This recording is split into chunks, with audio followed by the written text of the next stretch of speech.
Welcome back to Faith Talks Origins. I'm Sarah. And I'm James.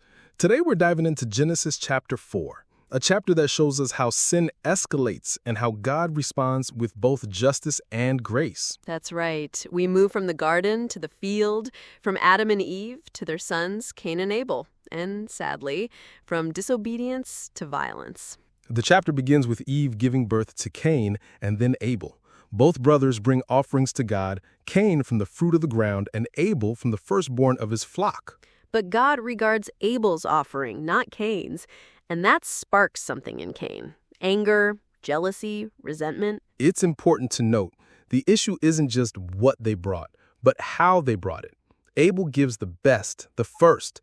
Cain's offering lacks that same devotion. And God gives Cain a warning. He says, sin is crouching at your door. It desires to have you, but you must rule over it. That's such a vivid image, sin like a predator waiting to pounce. Sadly, Cain doesn't listen. He lures Abel out into the field and kills him.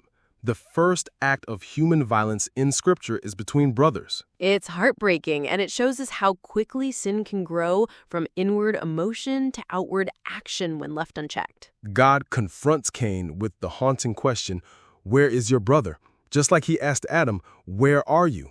He's inviting a response, not because he doesn't know, but because he's seeking relationship, even with the one who sinned. Cain's answer is cold. Am I my brother's keeper? It's defensive, evasive. But God already knows, and Abel's blood, it says, cries out from the ground. God pronounces a consequence. Cain will be a restless wanderer. The ground that once yielded crops will now resist him. But again, we see mercy in the midst of justice. Cain fears being killed, and God marks him, not as punishment, but as protection. Even in exile, God is involved. That's a powerful reminder. Even when we mess up, God doesn't abandon us. He may allow consequences, but he also provides grace.